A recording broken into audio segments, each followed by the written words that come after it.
Ler ou não ler Monteiro Lobato? As pessoas sempre me perguntam isso sobre Monteiro Lobato e querem saber as controvérsias em torno da sua obra, né? Tanto a obra adulta quanto a obra infantil, e se seus livros devem ser indicados para crianças. Esse é um assunto bem delicado, então vamos falar com calma. Há muito tempo eu já queria falar de Monteiro Lobato aqui no canal, mas há alguns anos, ainda há, mas era pior, um movimento muito forte de cancelamento do escritor e de sua obra. E as pessoas não estavam sequer dispostas a escutar qualquer argumento a favor da obra de Monteiro Lobato. Então eu esperei passar esse momento para poder abordar isso com calma, né? Mesmo ainda tendo muito fortemente essa vontade de cancelar o Lobato por acreditá-lo racista, mas o que eu creio é que não só para a obra de Lobato, mas para qualquer autor, a gente precisa discutir com serenidade algumas questões. Eu sempre conto, quando me perguntam quando é que eu me tornei uma leitora contumaz, eu sempre conto que foi na infância e foi com dois autores. O primeiro, José Mauro de Vasconcelos, e o seu Doce, o Meu Pé de Laranja Lima, né, que foi um livro que me marcou profundamente, e também com Monteiro Lobato e todos os personagens do Sítio do Pica-Pau Amarelo. Então, eu fui uma leitora na infância que li tudo do Sítio do Pica-Pau. E eu garanto que nem eu, nem meus amigos, colegas que fizemos as mesmas leituras, nós nos tornamos pessoas racistas por ler e reler infinitas vezes os volumes do Sítio do Pica-Pau Amarelo. Hoje, há muita gente que combate Lobato, e quando eu pergunto qual livro da obra toda pessoa leu, eu descubro que essa mesma pessoa nunca leu sequer um livro seu ou um livro inteiro seu. É aquela velha história, né, de não li e não gostei, que vamos combinar praticamente passar um atestado de incapacidade de análise, incapacidade crítica. Qualquer discussão inteligente, ela deve ser feita com argumentos e, claro, conhecimento de causa, né? Se estamos falando de literatura, o primeiro passo óbvio é conhecer a obra antes de criticá-la. Eu ouço muito isso. Não li, não gostei, nem vou ler. Então, melhor ficar quieto, né? Não falo nem bem, nem mal. Bem, eu vou lhe trazer alguns argumentos que você pode concordar ou não, sem qualquer problema. Hoje em dia eu vejo nas redes sociais as pessoas muito raivosas, né? Muito estimuladas por esse ódio de redes sociais. E elas acham que alguém que discorda é seu inimigo, o que é uma bobagem.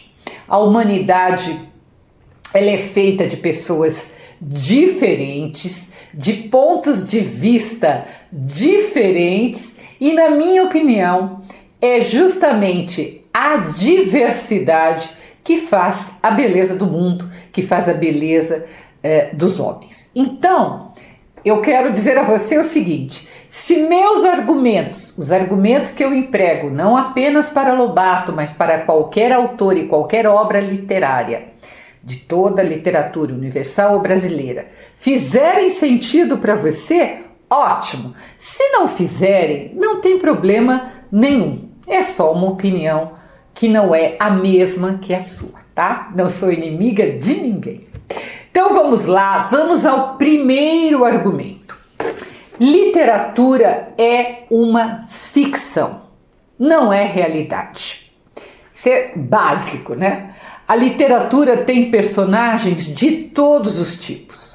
personagens bonzinhos e personagens maus. Há heróis, mas também há assassinos, ladrões, pedófilos, sexistas, racistas, homofóbicos, personagens inescrupulosos, enfim, todo o tipo de personagem que compõe as histórias, que são os personagens que nós também encontramos na vida real, só que na literatura é uma ficção. Então, vou dar um exemplo. Toda história policial tem um assassino, um criminoso, e nem sempre na história esse criminoso é punido. Muitas vezes ele escapa à punição da sociedade. Então, não devemos ler livros assim? Vamos pegar outro exemplo, o famoso Lolita de Nabokov. Tem um personagem no Lolita, que é o personagem pedófilo, que nos assusta, que nos choca. Mas nós não vamos deixar de ler Lolita, justamente porque é uma grande obra, um tipo de literatura muito corajosa, que traz o que talvez de pior possa ser um ser humano. E o grande mérito do livro é trazer esse pedófilo com tanta realidade. No admirável, outro exemplo, no admirável Lavoura Arcaica de Radwan Nassar, há personagens incestuosos. Então, mais uma vez eu lhe pergunto, devemos cancelar essas obras? Na minha opinião, claro que não, né?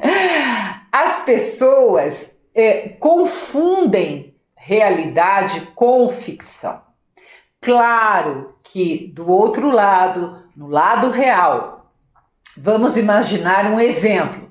Uma pessoa xinga um jogador negro em um estádio de futebol. Ora, essa pessoa tem sim de ser presa e responder pelo seu crime de racismo. Por quê? Porque isso é vida real, não é ficção, não é literatura. Meu segundo argumento, que eu já repeti aqui inúmeras vezes, é que não podemos julgar uma obra de outros séculos ou de outras décadas com o nosso olhar de hoje.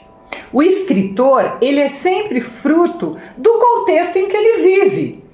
E a sociedade brasileira da época de Monteiro Lobato era sim extremamente racista. Aliás, ainda é. Um pouco menos, mas ainda é. Os livros de Lobato começaram a ser publicados a partir de 1920, poucas décadas apenas após a abolição. E o que aconteceu? O que os escravos negros e pardos fizeram? Eles não saíram montando empresas. Eles faziam um trabalho doméstico e continuaram fazendo um trabalho doméstico. Então, a personagem da tia Anastácia, nas histórias do sítio do Pica-Pau Amarelo, ela era cozinheira. Ela era negra e era cozinheira, porque essa era a realidade daquele tempo. Esse era o contexto da época. Hoje em dia, muitas obras literárias, e eu vejo até em novelas, trazem negros e pardos protagonistas bem-sucedidos, porque o contexto de hoje é, graças a Deus, de ascensão social do negro, graças a políticas públicas que abriram o acesso do negro à universidade, principalmente, à educação, e também devido ao amadurecimento da sociedade, né? A sociedade está sempre, graças a Deus, evoluindo. De vez em quando tem uns retrocessos, mas na maior parte do tempo evoluindo. Eu vou contar algo pessoal. Quem me segue sabe que nas décadas de 80 e 90, até começo dos anos 2000, eu escrevi várias peças de teatro. Há cerca de um mês, uma pessoa me ligou querendo montar um texto meu e pediu se eu podia enviar a peça, né? Era uma peça que foi encenada pela primeira vez em 1992 e ficou muitos anos em cartaz, chamada Se Você Me Ama. Antes de mandar o texto, eu resolvi lê-lo. E, gente, eu fiquei espantada com o tanto de piadas machistas que a peça tinha. Claro que eu aboli as piadas ou modifiquei, né, as tais piadas, mas eu sou uma autora viva e tive a chance de reescrever um texto depois de mais de 30 anos. Então, em 30 anos, a sociedade mudou, os valores mudaram, as piadas mudaram, eu mudei. Os escritores que já morreram, como tantos além de Lobato, não têm essa mesma oportunidade que eu tive. Então vocês imaginem, em 30 anos eu já fiquei assustada com coisas que eu escrevi, imagine se fosse então daqui a 100 anos.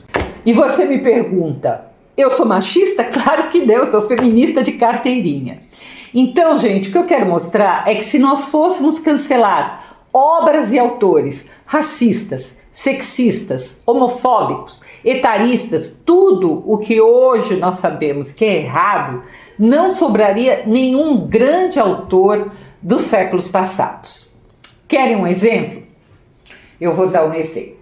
Muita gente não sabe, mas a expressão Mouro, que Shakespeare usou em Otelo, o Mouro de Veneza, era na época não apenas um adjetivo relacionado aos árabes, né? Uma maneira de chamar os árabes, mas um termo pejorativo para pessoas de pele escura.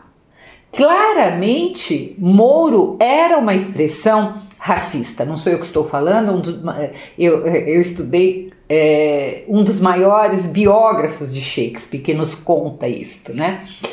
O personagem Iago não gostava de Otelo e achava um absurdo ele, um branco, ser comandado por um negro. Olha o preconceito aí, olha o racismo aí. Vejam essa frase dita por Iago ao pai da Desdémona. Abre aspas.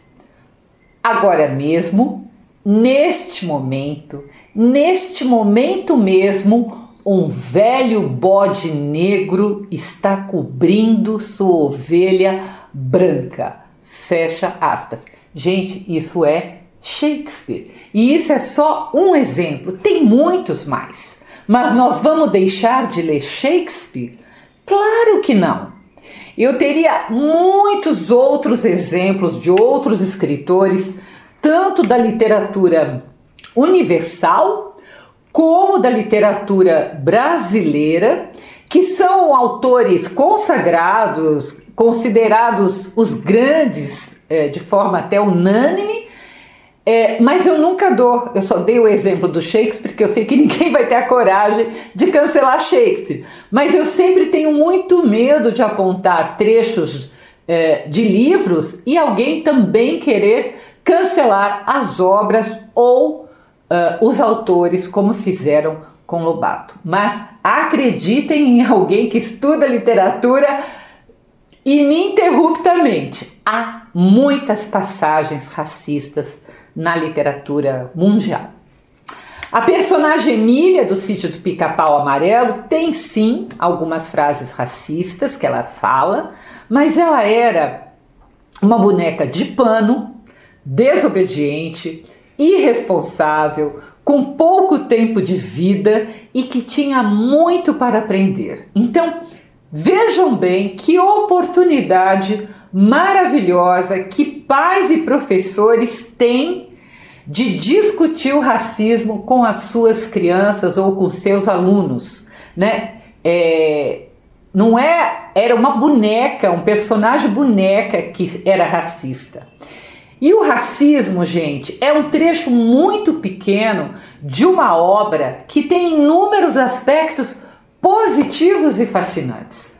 além, claro, de muitas outras personagens, que não apenas a Emília ou a tia Anastácia, porque algumas pessoas se incomodam também com a posição da tia Anastácia, que outras personagens que encantam pela bondade, pelo bom senso, pela originalidade, como é a própria Narizinho, com quem as crianças se identificam imediatamente. E, de novo, é uma obra de ficção.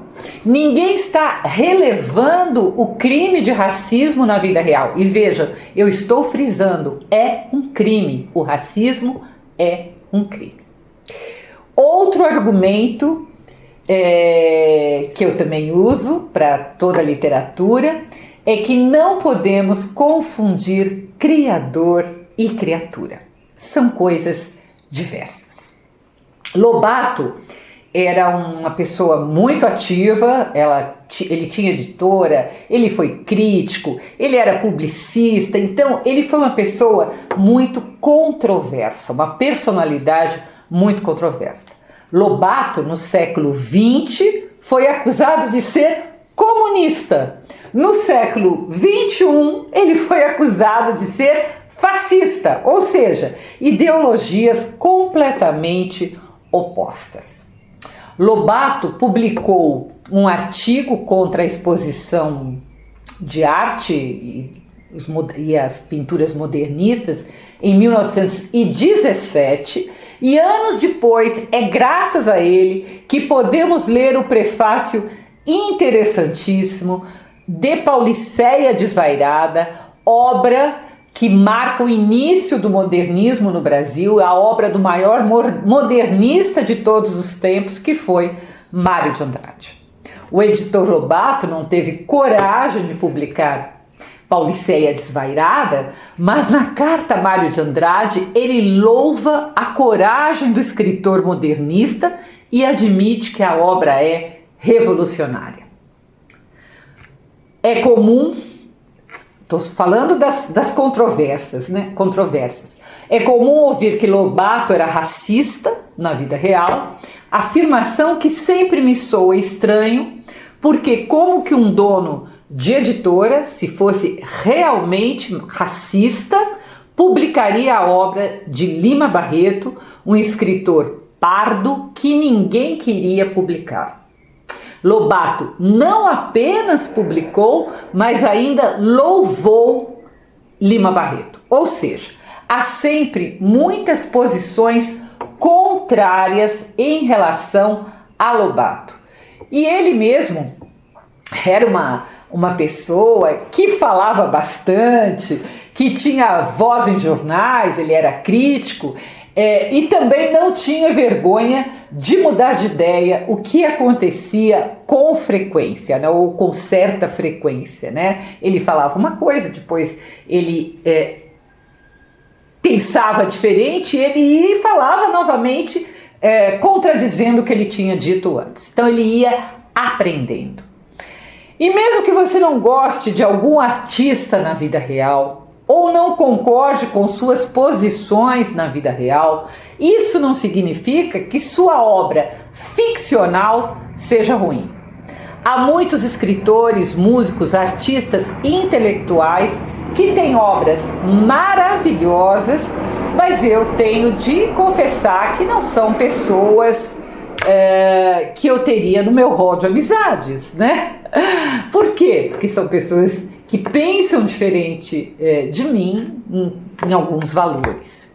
E, gente, isso não é, nem nunca foi um motivo para se cancelar um autor ou então uma obra tão boa quanto é a obra lobatiana, tá? Enfim, eu lhe dei 3 argumentos para dizer que, na minha modesta opinião, vale a pena sim ler Lobato, tanto a obra adulta, que muita gente não conhece, quanto a obra infantil. Eu sempre fico impressionada na obra adulta em verificar como ele criou tantas palavras novas que foram parar no dicionário, como ele foi capaz de criar com tanta precisão a figura do Jeca, né, que é o caipira brasileiro e, claro, na sua obra infantil, um mundo de imaginação, de originalidade e de muitas lições educativas excelentes para crianças. Em, claro, O Sítio do Pica-Pau Amarelo. É uma extensa obra, né? Um dia eu vou mostrar para vocês, eu tenho a coleção inteira, a adulta e a infantil, pega uma prateleira dessa inteira, frente e trás. As pressões contra a obra de Lobato foram tantas que sua neta simplesmente cortou ou alterou trechos de seus livros. O que, na minha opinião, gente, sempre a minha modesta opinião, é um absurdo, um desrespeito à autoria. Não concordo com isso. Eu não gostaria que ninguém alterasse minhas peças de teatro, meus livros, minhas crônicas daqui a 100 anos. Ainda vou falar bastante de obras de Monteiro Lobato, vou fazer a sua biografia para a playlist, que é uma biografia muito rica, na playlist Quem Foi. Mas, por enquanto, eu digo que professores e pais não devem temer que suas crianças leiam O Sítio do Pica-Pau Amarelo. Devem sim fazer dessa leitura mais uma excelente oportunidade de aprendizagem. Eu sempre digo que não se forma uma nova sociedade em que não haja racismo, em que o racismo deixe de estar presente, escondendo o racismo que houve antes ou que há agora, fingindo que o racismo nunca existiu ou ainda existe. Mas como que a gente mostra para os nossos jovens, para nossas crianças, mostrando que ele existe, mostrando como ele é errado, por que ele é errado e como devemos extirpar o racismo do mundo. Então, essa é a minha opinião. A gente não joga, a gente não esconde, a gente abre e conversa e argumenta. Se você quiser conhecer minhas crônicas, eu as publico todas as terças-feiras no meu site www.miriambevilacqua.com.br. Pode deixar seu comentário embaixo, mesmo que você não concorde comigo, essa é a beleza do mundo, eu repito. E se puder, deixe seu like, comente, se inscreva no canal. Até o próximo post.